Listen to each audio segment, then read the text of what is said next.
Here today. I have not had the honor up to this point to talk to him. It is Sir Action Slacks. How are you doing, my friend? Oh, I'm doing fantastic. Thank you so much for having me, man. Very pumped. Yeah, so am I. And you have a nice do because you're also here on some business of your own. Could you shed some light on what you're doing here? I am a Twitch chat reporter. We have come to get the real scoop behind the event, really get in deep and do the most in-depth reporting a 7-second segment can do. So, really getting into it. It is a really interesting new format. Have you had someone especially interesting or any special experience with anyone in particular up to now? I think all the experiences are pretty special in their own way, in quotation marks. They're all extremely special. But so anyone that stands out to mind, I don't know. No Tail's always fun to talk to, and I luckily got to hang out with some EG guys, so it's good stuff. How about you, man? Any particularly good interviews you've been having? Who stands out for you, huh? I think this one is up there. And I'm actually very much looking forward to talk to Kemal, the owner of Team Secret. Oh, so yeah. we'll see what kind of business he does and where all that money comes from. So it'll be interesting.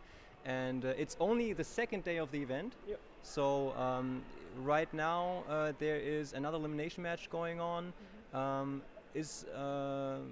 You've been following the matches. I saw you in the area. Do you like what's going on? Anything in particular that you enjoyed a lot? Yeah, man. One thing that's been really great about this event is the games. The games have all been really good. I mean, my favorite so far had to have been the Mineski secret game. I really thought Mineski was going to pull through, but so far, I mean, just excitement all around. I haven't seen one game where I was kind of bored, so really great event. I'm digging it so far, yeah. Absolutely. So that's going to be interesting to talk to Envy later. I hope I'll get him because the drafts were sick. I mean, Yeah. so the skill level very, very high.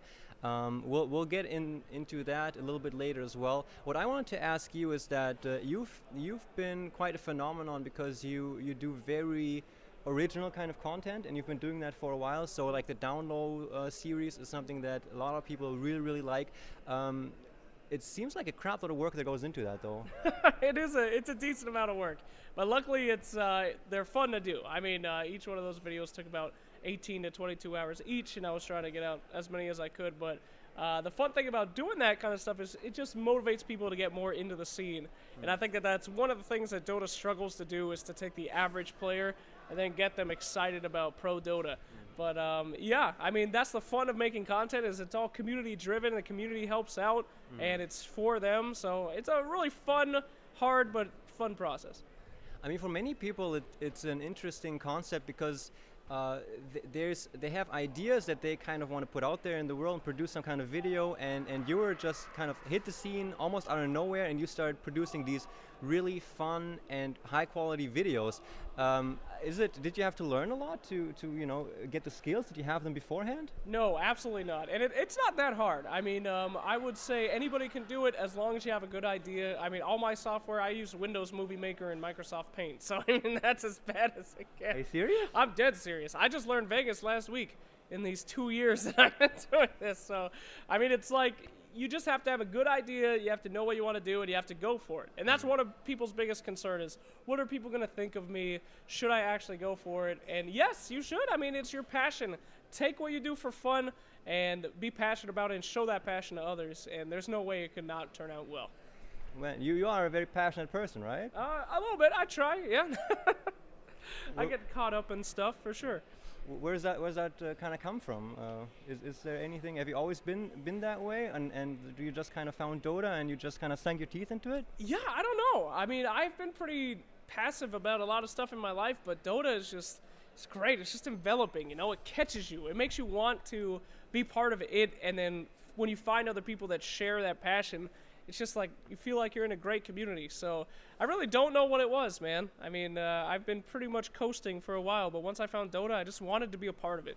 And I think it has that effect on people. Yeah, absolutely. I mean, one thing that I get from your videos is just a lot of positive energy, kind of a positive outlook on things as well. You kind of showed up at an international and started interviewing people there. You just kind of did your thing, and people within the scene really respect you, and they enjoy spending time with you and stuff. So it feels like you have a very unique view on the world because for example, if we can talk about the international invites, there was a lot of, and you guys watching will know about this, a lot of people that were pretty bummed out about you not being invited. And what did you do? You didn't like kind of say anything, or you just started freaking producing the download series. Can you talk about that time a bit? Sure. I mean, it's always a bummer to not get invited to events, but there's two ways you could take it. You could take it as, oh, well, they don't want me and I'm not doing enough, and get sad about it, or you can get motivated and say, hey, I'm going to be the only person making any content because everyone else is gone, So, I mean, when that passion, when you do stuff because you care about the community and making your own stuff, and it's not about how far can this get me, it's about what can I do to have fun and do that. That's where it comes from, and that's where people like content creators like Nigma and all that stuff, it comes from a heart, and then it goes out. So you don't need particularly to get invited to stuff. It is nice, it's good to be recognized, but I don't know, it's also you just have fun with it and keep going, man. Absolutely. You definitely do get the recognition from within the scene, and I think it's only a matter of time until that carries on to to higher instances, I think, at least. Is there anybody within this scene that you kind of particularly, I know you get along with a lot of people, but anybody that you particularly respect for a certain reason, perhaps even? Yeah, I guess I would have to say, before I got into Dota, some of the content that I watched to get me hyped about it was Pyrian's content. I loved it before I got in. It helped me get in, and now that I get to work with him and be his friend and stuff, it's just like a dream come true. And Dota's just such a weird place. There's so many different people, so many different avenues, and when you meet these guys, you really just gain a lot of respect. One person I got a lot of respect for recently was Purge. I feel like before, I've told this to his face, so hopefully he's not offended when I tell it again, but I used to not have any respect for him. I was like, he's just some guy who made some entry movies 3 years ago. He hasn't done anything since, and he's boring. And he's just been improving, even now. I mean, he's one of the founders of Dota, the current Dota 2. And he's still improving. He's getting better at casting. He's getting funnier. So, I mean, it's just great. I mean, that passion is still there. And you could always tell from behind the scenes and in front of the scenes who actually loves the game, who wants it to keep going. And he's just one of those people. And it's guys like that that keep the energy up and be like, yeah, this is still awesome. Yeah, so I mean, Purge will be the guy that is very passionate about, I guess the concentrated Dota, on a serious level. And then was it about Pyrian's content? Was it like his just easygoing raps about this and that, and that got you going? Well, he's one of the first people that taught you that Dota could be funny, you know? Yeah. I mean, he was one of the first guys that was putting out funny content. And then other slums like me show up and then also try to make comedy content. But, I mean, it's just great. People that find a niche for themselves and can explore that, and it's kind of like a peek into who they really are. I mean, that's just what makes this community so great, I think. What about your private life? So I think you married, or you have a girlfriend? Yeah, I've had a girlfriend for 4.5 years, and we're definitely probably going to go somewhere with that. But besides that, yeah, I mean, that's pretty much the life. When you're a streamer and a content maker, you don't really have a life. Yeah. It's just 8 hours on stream and then 6 hours editing, and then that's it. So there is no life, actually. And that I have to play, too. God, so yeah, it never ends, but that is the life. Trying to have my girlfriend not break up with me is definitely a full-time job, and that's it. So yeah. She's supportive in general, though? Oh, she's great. She loves it, but sometimes she forgets. There's like rules. I can't do the witch doctor voice anymore in the house when she's home, so that hurts. I do love that voice. Some things are X'd out like that, but yeah, she's supportive and awesome, of course. Wicked. Okay, so you got the niche of also doing more lighthearted content and informing people. That's a cool combination. Informing people in the down low format. It's funny, but it's also really founded with a lot of information. What's next, or what's currently? Where do you see yourself in the next couple of weeks, months? Are you going to continue working with certain organizations that you're with, or how's it going to go? Yeah, well, right now I'm with that Moonduck organization. We're doing a lot of good stuff, so hopefully we'll see some more content coming out of them. Maybe another tournament or something to kind of hype them up. But really, just making some more of my stuff, and I'm thinking about getting back into making goofy guides, because I really had a good time with my Techies one and all that jazz, so I'm thinking about that again. But guides are scary. You don't want to make a guide, because if it works, then you never get to play one of your favorite heroes.